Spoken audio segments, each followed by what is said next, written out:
Good morning, everyone. Welcome to Pre-Market News and Views by InTheMoneyStocks. Today is June 21st, 2016. My name is Nick Santiago. Thank you all for tuning in this morning. All right, looking at this market today, we do have the S&P 500 E-mini futures trading higher by about 5.25 points to 2079.5 per contract.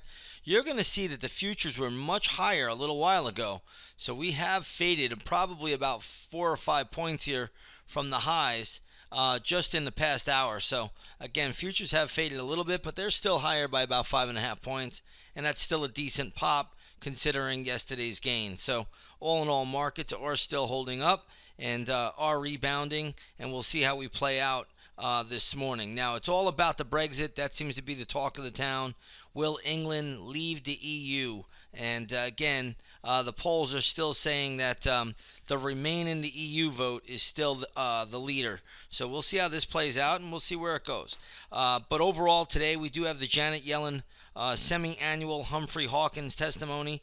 That's where she gets up in front of Congress and speaks for a couple days, one day in front of a Senate panel, another day in front of a congressional panel, and we'll just see what she has to say, see if they ask her any real questions, see if these politicians know anything.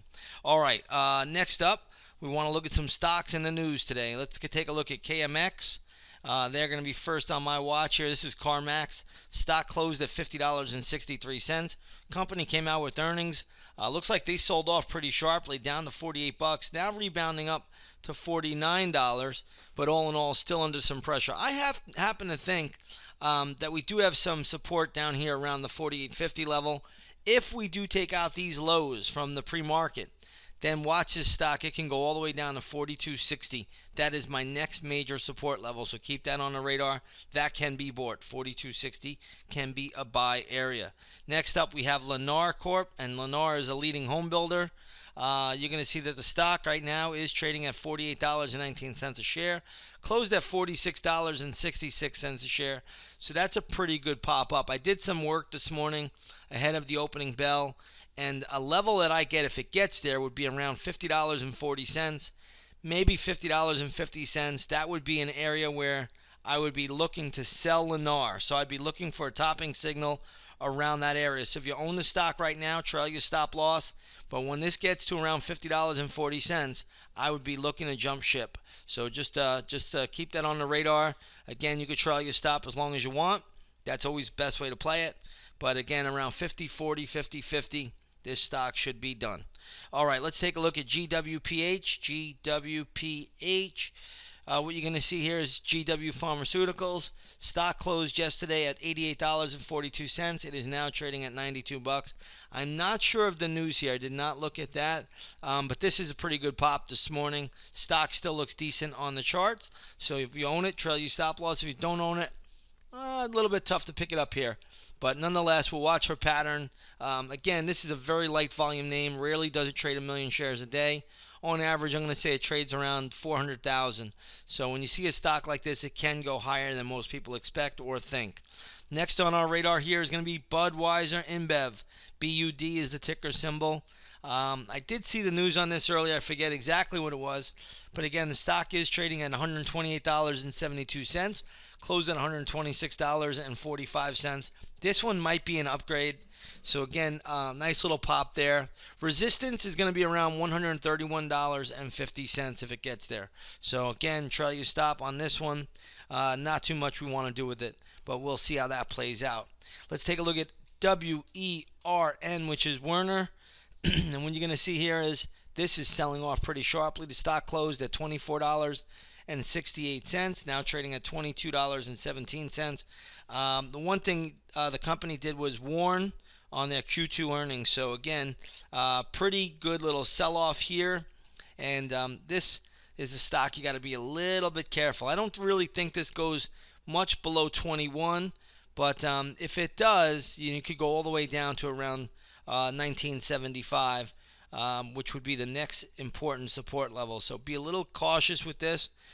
In sympathy to this name, you're seeing KNX trade lower, and that is Knight Transportation. That is also selling off a little bit in sympathy. And then you're seeing Swift, SWFT, sell off in sympathy as well. That closed at $16.90, now trading at $15.80. So Werner, Knight and Swift are all in play today, so keep that on the radar. We do have European bank stocks trading higher. Deutsche Bank is catching a little bit of a bid, closed at 1630, trading at 1660. Credit Suisse, same thing there, closed at 1284, trading at 1302. And then you're looking at Lloyds, which is LYG.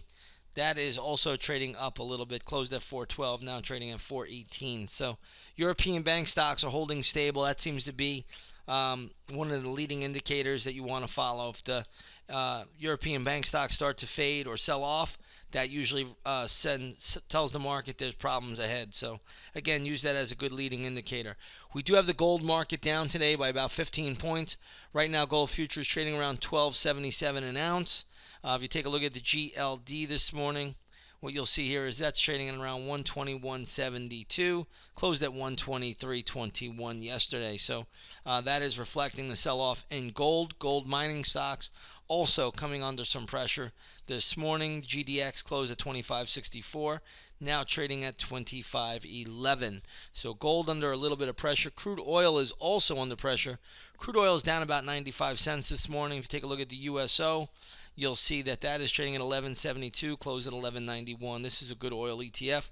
Spot crude right now is just a hair below $49 at $48.98 a barrel. So that's where we are. That's today's morning action.